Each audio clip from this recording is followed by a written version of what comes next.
Welcome back to the Primitive Camping and Bushcraft podcast. My name is Chris Spear, and I'm going to be your guide to enjoying the great outdoors. So last week we talked about shelter. We moved into the shelter chapter. This week we're going to talk about clothing. That clothing is your first layer of shelter. So how is clothing your first layer of shelter?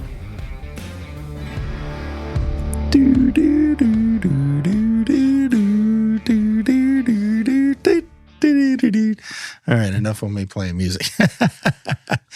Now, clothing is basically your first line of defense against environmental factors such as insects, sun, wind, and rain.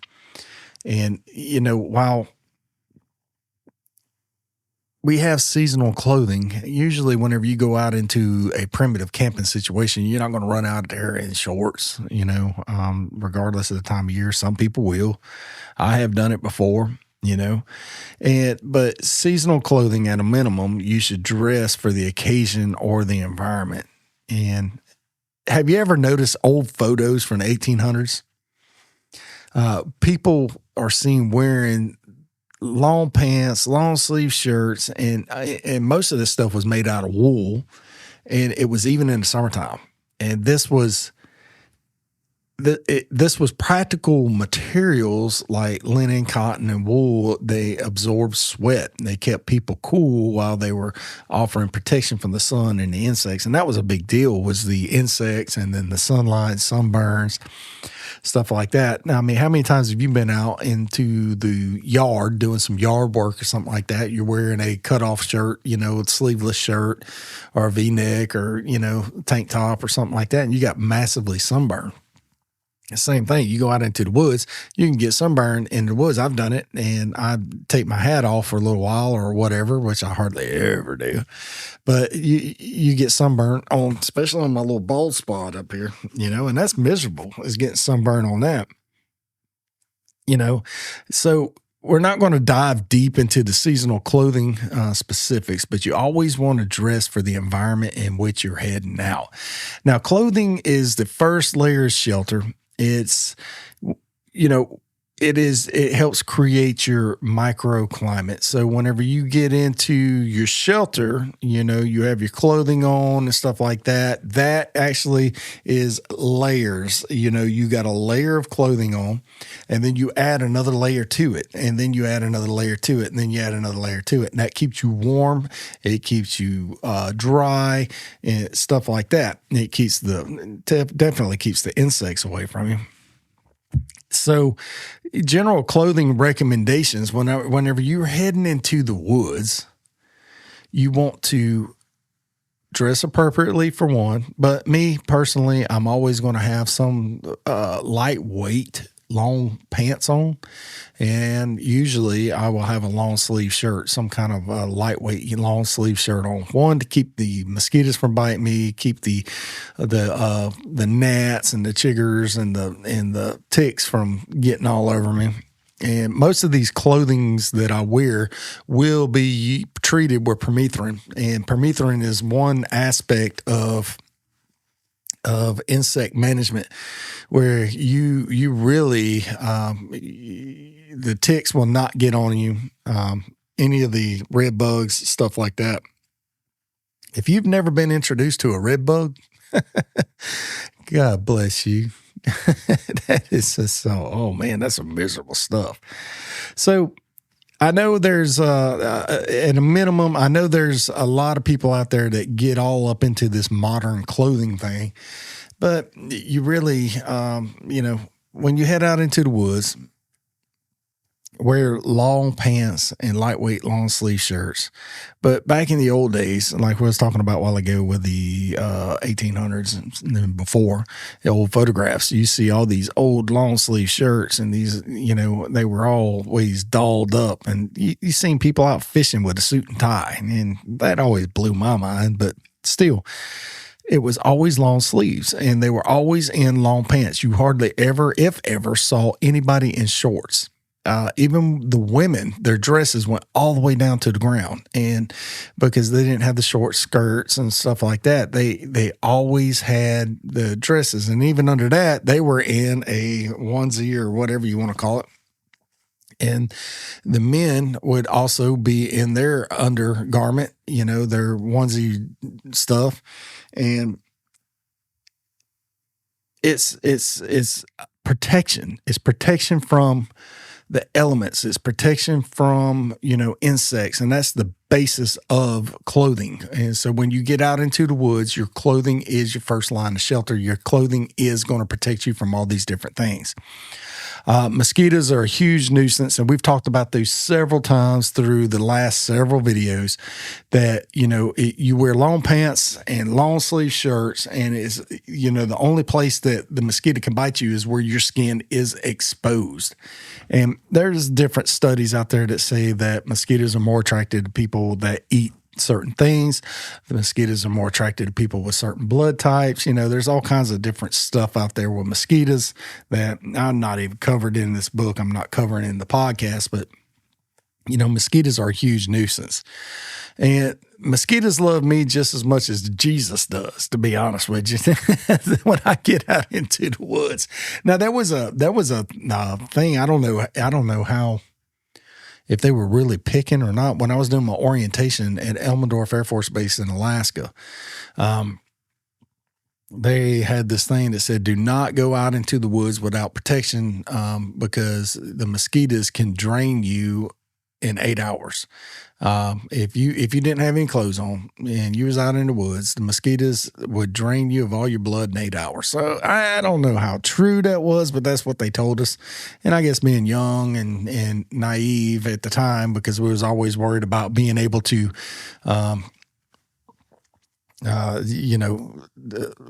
follow orders or whatever, that's what they told us there at the base.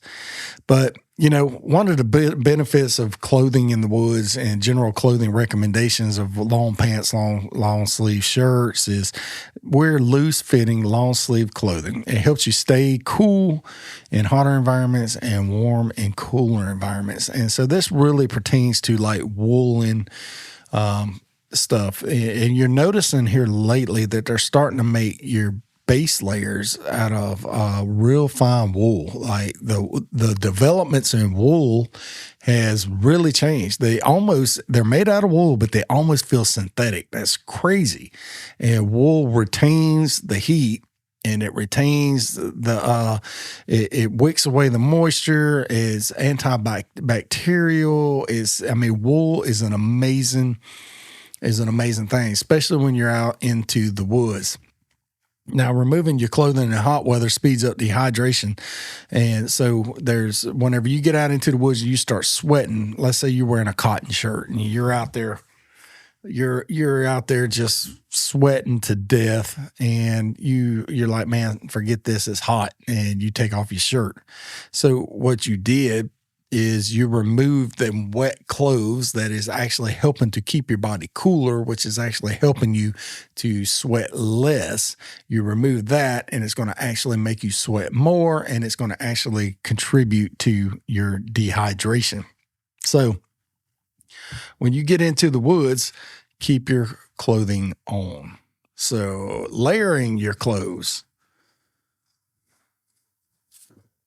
Layering your clothing is a fundamental survival tactic for maintaining body temperature. You always want to layer your clothing. How many deer hunters we got? If you're a deer hunter, you're a hunter, wintertime hunter, go ahead and click the like button, click the follow button, whatever. And you can learn a lesson from your true diehard hunters.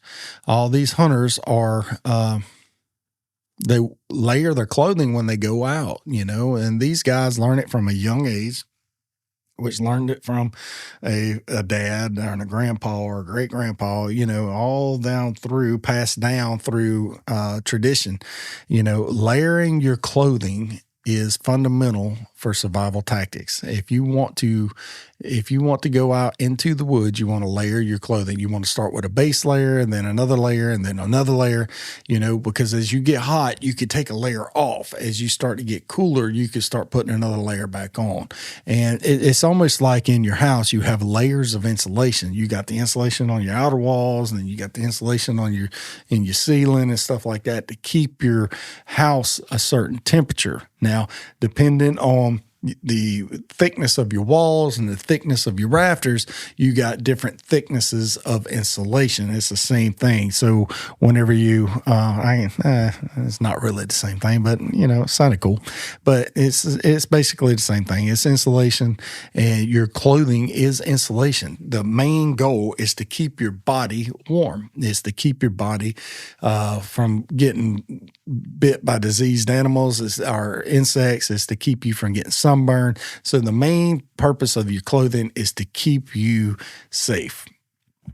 So for colder climates, start with thermal base layers. You really want to have your thermal base layers. And I was just talking about the wool. They got the merino wool. They got different variations of wool. And these things are so nicely woven now. I have a pair of wool socks that are the most comfortable socks I've ever worn, and they're wool, and they keep my feet nice and toasty. They keep my feet nice and non-stinky. I am not going to be stinky. But wool repels the bacteria, which causes the foot odor. All that's all underarm odor and all that stuff is bacteria that's growing in sweaty, nasty parts of your body. But for colder climates, start with a thermal base layer and then add long sleeve shirts and then finish up with an outer layer like a jacket or overalls and then another jacket or whatever.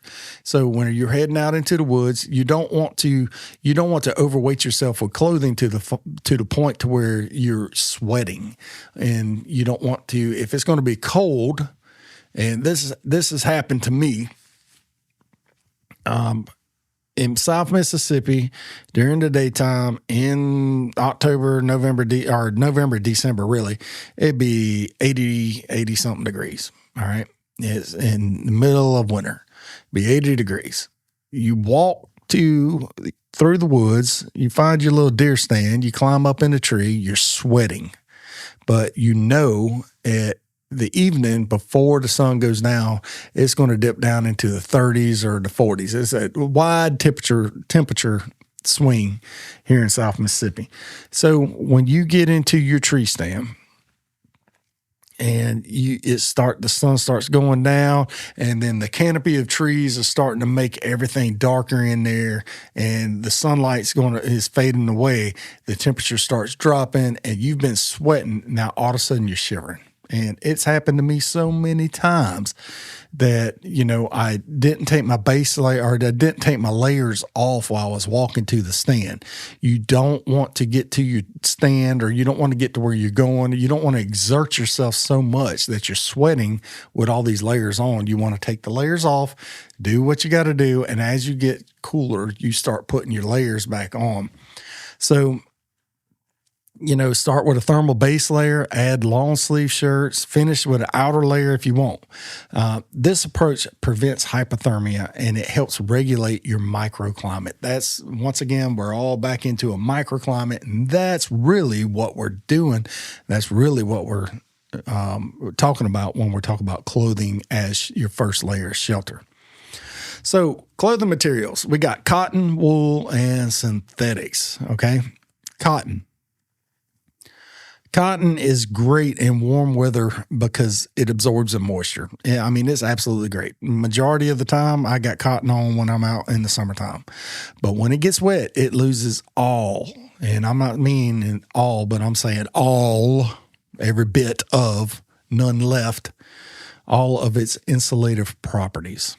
So there's a term, I think Alan Kay, the first winner of Alone, he did a video a long time ago, and he said cotton kills. He went into his closet and he grabbed everything that was made out of cotton, he threw it away, and he went and replaced it with something else. So in cold environments, wet cotton can cause hypothermia.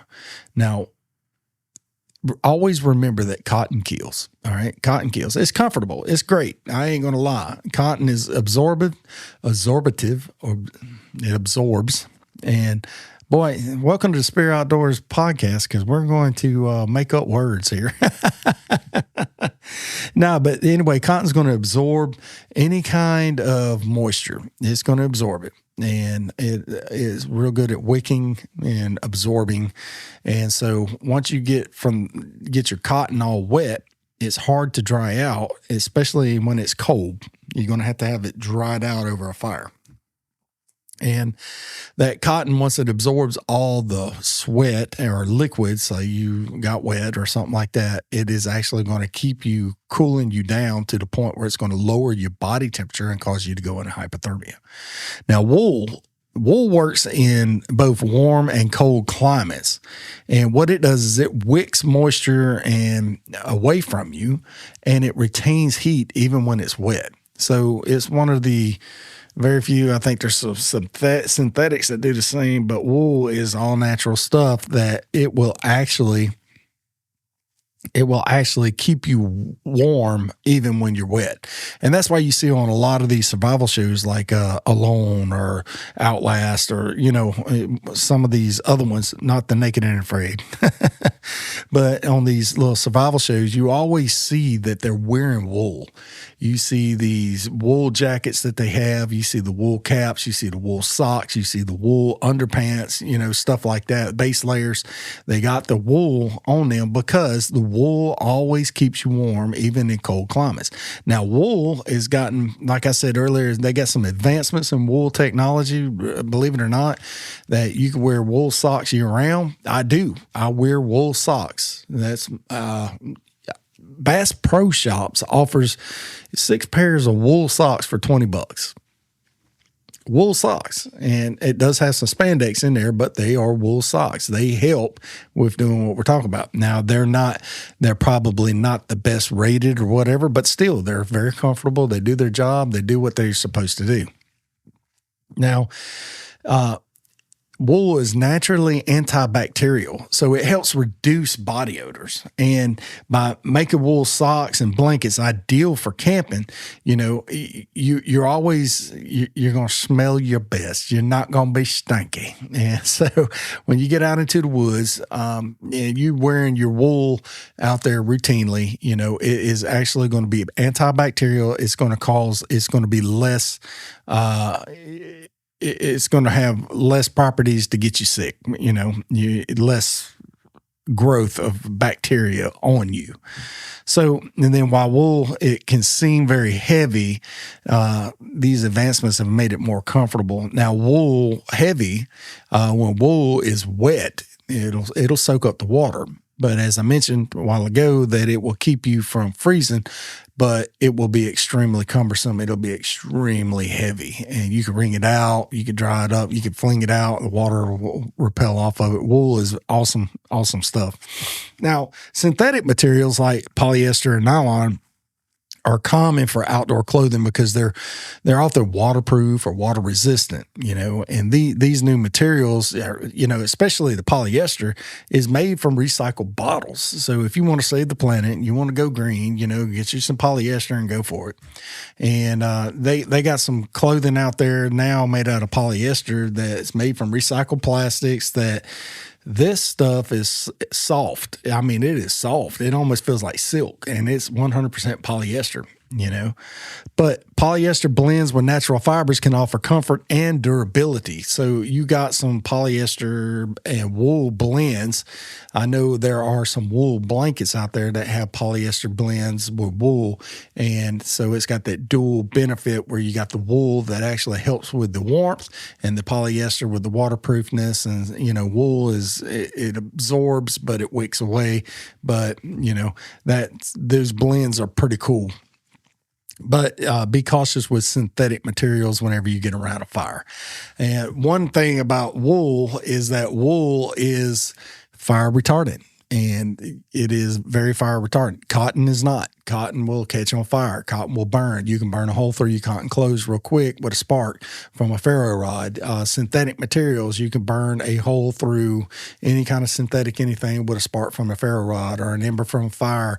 But wool will actually it retardants that it resists any kind of fire. So it's fire retardant. But you don't want to get around fire with a synthetic materials. Now, while I was living in Alaska, I learned firsthand how dangerous wet cotton could be in cold weather. It really does lose its insulative properties, making wool a very much better choice. But, at the time when I lived there, I was a broke airman in the Air Force, and I couldn't afford. I had a family of four, and all four of us, but I couldn't afford extra outdoor clothing at the time, so I went with what I had. And we get out there now, and during the daytime, the average summer temperature there was about 72, between 70 and 75, somewhere in there. And you get out there during fishing season, and you get in your clothes, you get wet, and usually you got waders on, but underneath there you got cotton stuff, and that water's still kind of cold. That water's actually kind of freezing, and when you get that cotton wet, it just makes for a miserable time. It makes, mosquitoes start coming after you, all stinky. And that cotton is just like, it really is miserable. And when you're fishing, say you and your buddies get off work at 4:00 in the afternoon. Hey man, you want to go fishing? Yeah, absolutely. Let's go fishing. So you go home, you grab your stuff, y'all head out there at 5:00 and you start fishing. Well, it's still daylight. Well, a couple hours into it, it's just getting to be like twilight. And then the sun starts coming back up, and then you realize, oh my God, we're going to be late for work because it's 4:30 in the morning. You done fished all night long, and once that sun starts dipping down, it gets kind of chilly, And if you accidentally spring a hole in there, and you got cotton stuff on up underneath there, and that cotton's going to wick all the way up, so all your clothes are going to get wet, like mine did. It gets kind of cold, and it gets real chilly, and you can end up with the hypothermic condition real quick. So if you're using wool, it's a natural fire retardant. That makes it a safer option for camping. So that was a totally different little topic there from my Alaska anecdote. So, yeah. So we're just cruising right through with all these little topics here. So as you prepare for your next camping adventure, remember that your clothing is a vital part of your shelter. Your clothing is your first layer of shelter. You always want to consider your base layers and then your substantial layers after that. So dress smart, layer up, and choose what the right materials for your environment. Now here in Mississippi, and I'll wear cotton a lot of times. Up north, I would never touch it because you get wet and it gets cold and you end up with hypothermia. Now, even in Mississippi, you can end up with hypothermia. You can have hypothermic situations, and you don't want to do that.